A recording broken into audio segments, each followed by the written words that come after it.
Hi mga ka-Bible, Friday today at meron akong Bible verse na gustong i-share sa inyo ngayong araw from the book of Mateo chapter 10 verse 16 hanggang 20. So ito po yung mababasa natin. Mga pag-uusig na darating. Tingnan ninyo, isinusugo ko kayo na parang mga tupa sa gitna ng mga asong gubat.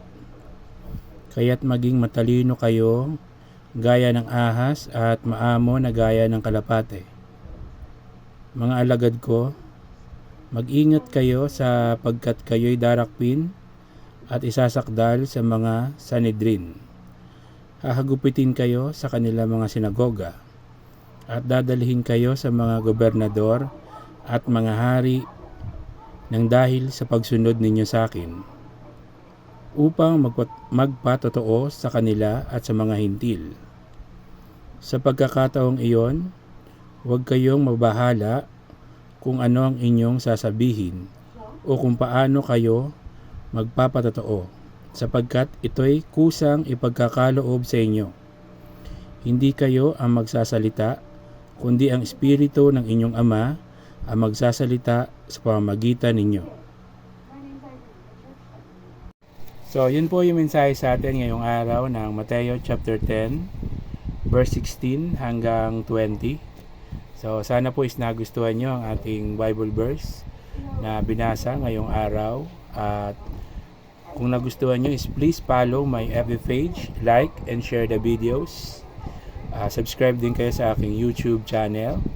At ini-invite ko po kayo mga ka-Bible na umattend po kayo sa Sunday sa aming church dahil meron kaming 22-year anniversary na daraos sa aming church ngayong Sunday.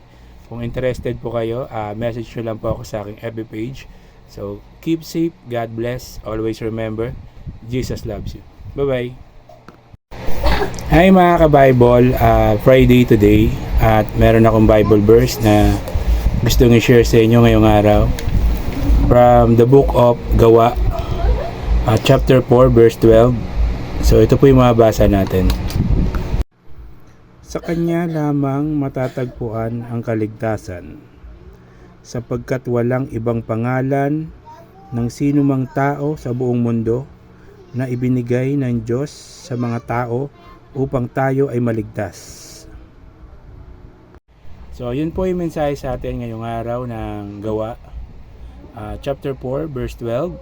So sinasabi po dito is walang ibang pangalan na ibinigay ang Diyos kundi ang pangalan ng Panginoon Kristo lang para maligtas ang buong tao. So keep safe, God bless, always remember, Jesus loves you.